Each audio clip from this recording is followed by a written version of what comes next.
Do you have any tips for students who tend to overthink ambiguous questions?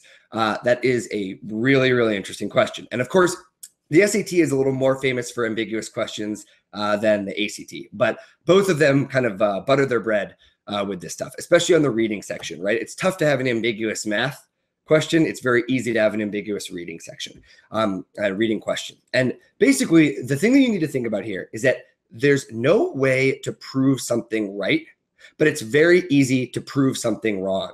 And, I always make kind of a silly analogy where, whenever my students are holding an SAT prep book like this, I say, what is this made of? And they say, paper. And I go, okay, prove it.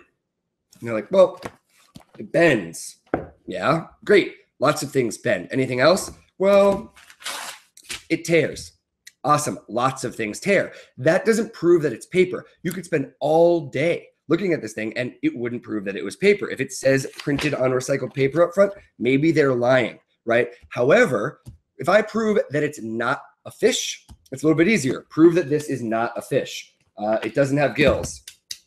And we're done. And I know that's a silly example, but the basic idea here is that it's really easy to prove stuff wrong. So for ambiguous questions, the reason that they're ambiguous is because you're trying to prove them right? So kind of my students will, when they first see these problems, spin their wheels. They're going, well, answer B is, it's good because of these reasons, but answer C, same as great for these reasons. And they're looking at all the ways that it is good. That's not what they need to be doing. You need to look at the objective, factual, quick reasons why the question is, or an answer choice is wrong, right? So let's say you read a passage and it's about how the invention of the printing press spread information, across the lands more quickly, right? It says, what's the main idea of this passage? And you're dealing with two answer choices. And one says, it's about, information in the modern age. And the other one is, it's about how a new thing accomplished something, right? At first you look and you say, well, the second answer, how a new thing accomplished something, sounds so